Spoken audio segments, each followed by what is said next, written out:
નમસ્તે, સ્વાગત છે આપનું આપણા કાર્યક્રમમાં કે જેનું નામ છે ગોષ્ય વિથ વિકલ્પ કોટવાલ. કાશ્મીરના પહેલગામમાં આતંકવાદી હુમલો થયો અને આ ઘટનાને અત્યારે એક અઠવાડિયાથી વધારે સમય વીતી ગયો. આ હુમલાના અમુક દ્રશ્યો આપણે વિડીયોઝમાં જોયા. અમુક વિડીયોઝ તો જે તે વખતે હુમલાની તરત બાદ સરફેસ પર આવી ગયા હતા, સપાટી પર આવી ગયા હતા. અમુક વિડીયોઝ પાછળથી ધીરે ધીરે બહાર આવ્યા, આપણે એમને જોયા. આપણે એવા પણ વિડીયોઝ જોયા કે જેમાં એ હુમલાની અંદર માર્યા ગયેલા લોકોના પરિવારજનો આક્રંદ કરતા હોય, વિલાપ કરતા હોય, પોક મૂકીને રડતા હોય. એ વિડીયોઝ પણ આપણે જોયા. તો એવા વિડીયોઝ પણ આપણે જોયા કે જેમાં એ હુમલા વખતે ત્યાં અમુક લોકો હાજર હતા, પણ હુમલામાં તેઓ બચી ગયા. એમની આપવીતી પણ આપણે અમુક વિડીયોઝમાં સાંભળી. આવા ઘણા બધા વિડીયોઝ આપણે જોયા. 2 દિવસ પહેલાં આવા વિડીયોઝમાં વધુ એક વિડીયોનો ઉમેરો થયો. આ હુમલાની અંદર જે લોકો માર્યા ગયા હતા ને, એમાં એક નેવી ઓફિસર હતા. એ નેવી ઓફિસરના પત્નીનો એક વિડીયો 2 દિવસ પહેલાં ચર્ચામાં આવ્યો છે. તમે એ વિડીયો જોયો? એ વિડીયોમાં એ શું કહી રહ્યા છે એ તમે સાંભળ્યું? તેઓ કહે છે કે મારા પતિને મારી નાખવામાં આવ્યા, એ હત્યારાઓને સજા થવી જોઈએ, મારા પતિને ન્યાય મળવો જ જોઈએ.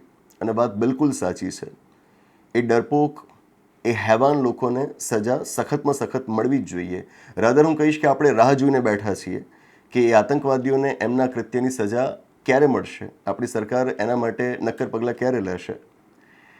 પણ સાથે આ લેડી વધુ એક વાત પણ કહી રહ્યા છે કે તમે મારા પતિને ન્યાય અપાવો, પેલા આતંકવાદીઓને સજા કરો, પણ તમે મુસલમાનો માટે નફરત ના ફેલાવો. ન મુસલમાનો માટે નફરત ફેલાવો, ન તમે કાશ્મીરીઓ માટે નફરત ફેલાવો. આવી વાત તેઓ વિડીયોમાં કહી રહ્યા છે. જેમ મેં કહ્યું હતું ને કે પહેલગામના આતંકવાદી હુમલા બાદ અમુક લોકોને જાણે કે તક મળી ગઈ, નફરતનું બજાર ગરમ કરવાની તક મળી ગઈ. એમણે તકનો લાભ ઉઠાવી લીધો અને ધર્મના નામે લોકો ઝેર ઓકવા માંડ્યા.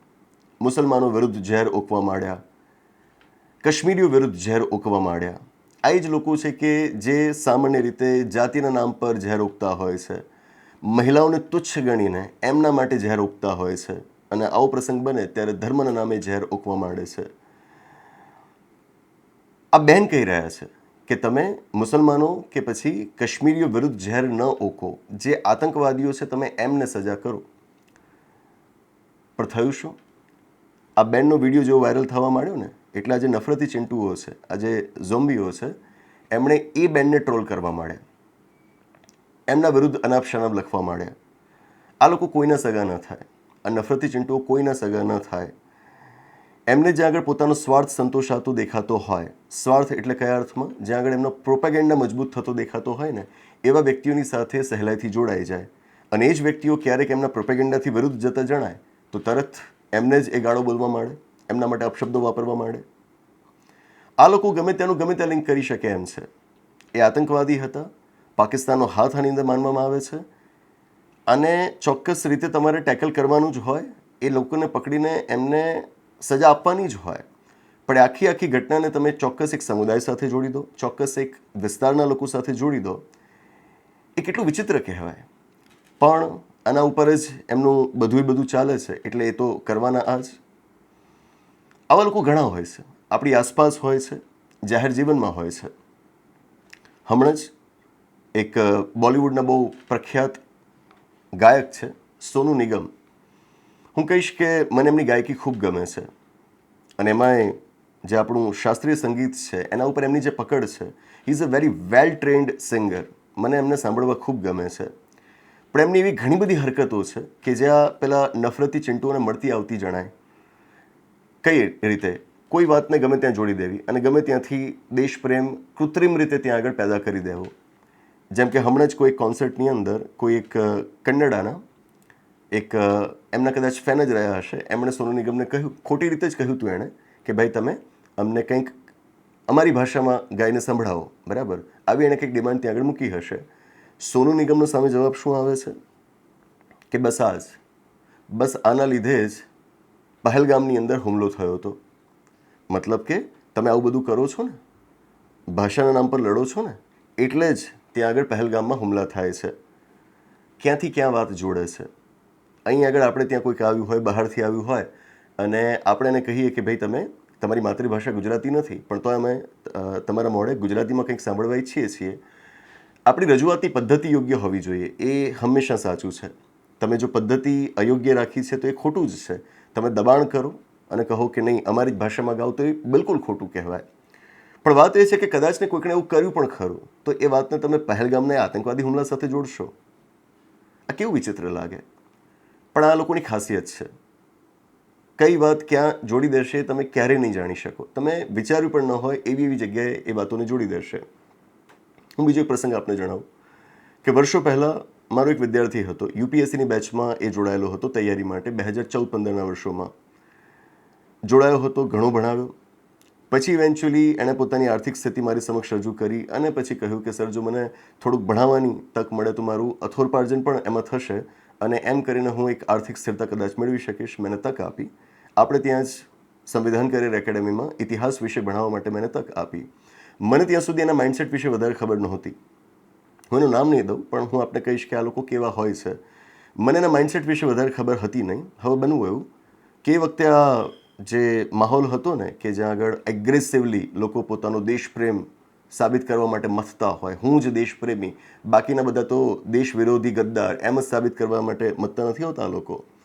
તો એક વખત બનવું એવું કે ક્લાસ શરૂ થવાનો હતો, બધા આવી ગયા હતા વિદ્યાર્થી.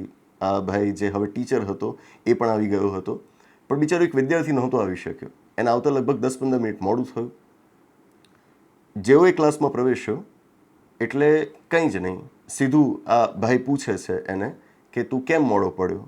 તો પહેલાં એ કદાચ કારણ પણ રજૂ કર્યું હશે કે કેમ મોડો પડ્યો. આ ભાઈએ સીધું જ એની સામે ફાયરિંગ કર્યું કે આપણા જવાનો સરહદ ઉપર આટલી તકલીફમાં દેશની રક્ષા કરે છે અને તારાથી વહેલા ઉઠાતું નથી. હું એ વખતે ત્યાં આગળ હાજર નહોતો નહીં તો એને હું ત્યાંથી તાત્કાલિક કાઢી મૂકત કે ભાઈ તું ક્યાંની વાત ક્યાં જોડે છે. અહીંયા આગળ એક છોકરો ક્લાસમાં આવવામાં થોડુંક મોડો પડે છે અને તું એને સરખાવે છે પેલા જવાન સાથે. ક્યાં કનેક્શન છે, કયું લોજિક છે? પણ આ કરે છે. જો કે ઇવેન્ચ્યુઅલી પછી છોકરો ક્યારે પરીક્ષામાં પાસ ન થયો, ન યુપીએસસીમાં પાસ થયો, ન જીપીએસસીમાં પાસ થયો. સારું જ થયું. આવા વ્યક્તિઓ સરકારમાં ન જ પહોંચવા જોઈએ. ઘણા પહોંચ્યા પણ છે, પણ આપણે આશા રાખીએ કે ન પહોંચે. હા, પાછું એ ખરું કે ક્યારે યુપીએસસી કે જીપીએસસી તો પાસ નથી કરી શક્યો, પણ યુપીએસસી જીપીએસસીના વિદ્યાર્થીઓને પાછો આજે ભણાવે છે ખરો. ચાલે છે, આ જ ચાલે છે. વાસ્તવમાં તો આ સૌથી મોટો દેશદ્રોહી કહેવાય. જે પરીક્ષાઓ તમે ખુદ પાસ ક્યારે કરી નથી અને તોય તમે એ પરીક્ષાની તૈયારી કરનારાઓને ભણાવશો, તો આ તમારો દેશપ્રેમ કહેવાય. તમે તો દેશદ્રોહી કહેવાઓ. આ વાત છે. ગમે ત્યાંથી કોઈક વાત આવી જાય કે સરહદ પર અમારા જવાનો આ કરે છે અને તમે આવું કરો છો, તો ભાઈ તમે શું કરો છો એ પણ કહી દો ને. તમે ખાલી નફરત ફેલાવવાનું કામ કરો છો. આ દેશપ્રેમ નથી, આ પેટ્રિયોટિઝમ નથી, આ જિંગોઇઝમ છે. જિંગોઇઝમ એટલે કે એગ્રેસિવ નેશનલિઝમ. મારું જે છે એ જ શ્રેષ્ઠ છે, મારા સિવાય બાકીનું જે કંઈ પણ છે બધું જ ઉતરતી કક્ષાનું છે. આવું જે માને ને એને જિંગોઇસ્ટિક કહેવાય. જિંગોઇઝમ કહેવાય અને ચોવિનિઝમ કહેવાય. ચોવિનિઝમ, પોતાને શ્રેષ્ઠ ગણવા. યાર આપણે તો વસુધૈવ કુટુંબકમની ભાવનાવાળા વ્યક્તિઓ છે. વસુધૈવ કુટુંબકમની ભાવનાવાળા વ્યક્તિઓ આવા જિંગોઇસ્ટ કે ચોવિનિસ્ટ ન હોઈ શકે. બરાબર. પેટ્રિયોટિઝમ અને નેશનલિઝમમાં પણ ડિફરન્સ છે. દેશપ્રેમ અને રાષ્ટ્રવાદમાં પણ તફાવત છે. આ જે એગ્રેશન બતાવવામાં આવે છે ને, જે ઇરેશનલ એગ્રેશન છે, બિલકુલ બિનતાર્કિક એ જુસ્સો છે અને કારણ વગરનો એ જુસ્સો છે. એને કોઈ દિશા જ નથી, બસ એમાં અંધાધૂંધી જ છે. બસ બતાવી દેવો જુસ્સો એટલે સાબિત થઈ જાય કે હું બહુ મોટો દેશપ્રેમી છું. ખાલી બોલવાનું જ છે ને લોકોને, કરવાનું શું છે? અને મોટાભાગે આ લોકો એ હોય છે કે જે બેરોજગાર હોય છે, અથવા તો રોજગાર એમની પાસે હોય તો એ રોજગાર એવો હોય છે કે જેમાં કંઈ કરવા પણ હોતું નથી. સ્કિલ વગરનો કોઈક રોજગાર હોય, નવરા બેઠા બેઠા કરે શું? જે લોકો પોતાના કામને માણતા હોય, સારું કામ કરતા હોય, પરિવારની સંભાળ લેતા હોય, પોતાના શોખને માણતા હોય, તો શું એ બધા લોકો આ બધામાં પડતા હશે? આવી નફરત ફેલાવતા હશે? ન જ ફેલાવતા હોય. તો આ જે નફરતી ચિંટુઓ છે મોટાભાગે બેરોજગાર હોય, અથવા તો જો રોજગાર એમની પાસે હોય તો એવો રોજગાર હોય કે જેમાં કંઈ કરવા પણ ન હોય, કોઈ સ્કિલની જરૂર ના હોય, કોઈ એટલા સમયની જરૂર ન હોય, સાદું કંઈક કરી લેવાનું હોય, થોડું ઘણું કમાઈ લેવાનું હોય. તો આ જ લોકો આ બધું કરતા હોય. પણ સોશિયલ મીડિયા ઉપર આ લોકો એક પબ્લિક પરસેપ્શન એવું ઊભું કરતા હોય છે કે એમના જેવા બધા છે અને ધીરે ધીરે અમુક નિર્દોષ વ્યક્તિઓ કે જે આવા નથી એ પણ એમની વાતોમાં સપડાઈ જતા હોય છે. એને ધ્યાનમાં રાખીને આવા જે કંઈ પણ કૃત્ય થતા હોય એનો જાહેર મંચ ઉપર આવીને આપણે વિરોધ કરવો પડતો હોય છે અને એટલે જ અત્યારે આપણે આ ગોષ્ઠી કરી રહ્યા છીએ. આ બધી વાતોમાં ન સપડાવો. સાચો દેશપ્રેમ તમારે જો સમજવો છે કે શું હોય, તમે કરતા જ હો. Love is unconditional. એમાં તમારે કોઈ સાબિતીઓ ના આપવાની હોય, એના કોઈની પાસેથી પ્રમાણપત્ર ના મેળવવાના હોય. બરાબર? તમે દેશને પ્રેમ કરો છો એ કરો જ છો, એની તમારે કોઈ સાબિતીઓ ના આપવાની હોય.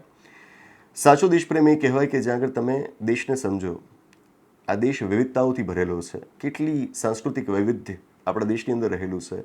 અલગ અલગ પ્રદેશોમાં જઈને એની સંસ્કૃતિને સમજો, પુસ્તકો વાંચો, બંધારણને જાણો.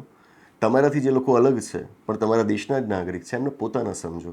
ધર્મના નામે ભેદ ન કરો, જાતિના નામે ભેદ ન કરો, પ્રદેશના નામે તફાવત ન કરો. એ સાચો દેશપ્રેમ છે. આ પેટ્રિયોટિઝમ કહેવાય, દેશપ્રેમ કહેવાય. આવા દેશપ્રેમી આપણે બનવું જોઈએ. પેલા જિંગોઇસ્ટિક ન બનવાનું હોય, ન ચોવેનિસ્ટ આપણે બનવાનું હોય. આપણે પેટ્રિયોટિક બનવાનું હોય. ધર્મ પૂછકર મારા હે, સાચી વાત છે, ધર્મ પૂછીને જે માર્યો તો. પણ સાથે એ પણ સાચું ને કે ભારતની અંદર દરરોજ લોકોને જાતિ પૂછીને મારવામાં આવે છે. દરરોજ જાતિ પૂછીને મારવામાં આવે છે. ત્યારે તો તમારો આ દેશપ્રેમ ક્યારે જાગતો નથી. કારણ કે તમારી અંદર દેશપ્રેમ છે જ નહીં. તમે દંભી છો, તમે ખોટા છો, તમે સાચા દેશપ્રેમી છો જ નહીં. અને એટલે જ આ લોકોની અસરથી આપણા સમાજના વાતાવરણને મુક્ત કરવું રહ્યું અને એના માટે આપણે બોલતા રહેવું પડશે. બસ એ જ આશા રાખું કે આપના પેટ્રિયોટિઝમ, જિંગોઇઝમ, ચોબનિઝમ, નેશનલિઝમ આ બધાના મૂળભૂત તફાવતો સમજાયા હશે. આના ઉપર ચર્ચાઓ તો ક્લાસરૂમમાં અમે ઘણી લાંબી કરતા હોઈએ, 2-4 કલાક સુધી આ બધી ફિલોસોફીઝને સમજતા હોઈએ. પણ તોય સામાન્ય વ્યક્તિ સમજી શકે એ ભાષામાં આ મુદ્દાઓને મેં તમારી સમક્ષ મૂકવાની કોશિશ કરી અને આશા રાખું કે આનાથી આપણે દેશપ્રેમી બનીશું. ખોટા આવેશમાં આવીને, દંભ કરતા રહીને પોતાની જાતને દેશપ્રેમી સાબિત કરવા માટે નહીં મથીએ, કોઈના પ્રમાણપત્ર લેવા નહીં જઈએ. બસ એ જ. તો આની સાથે આ ગોષ્ઠીની આગળ સમાપ્ત જાહેર કરીએ છીએ. આવનારા એપિસોડમાં આવી જ કોઈક નવી વાત સાથે, એક રસપ્રદ ચર્ચા સાથે, એક નવી ગોષ્ઠી સાથે પાછા મળીશું. આભાર. નમસ્તે.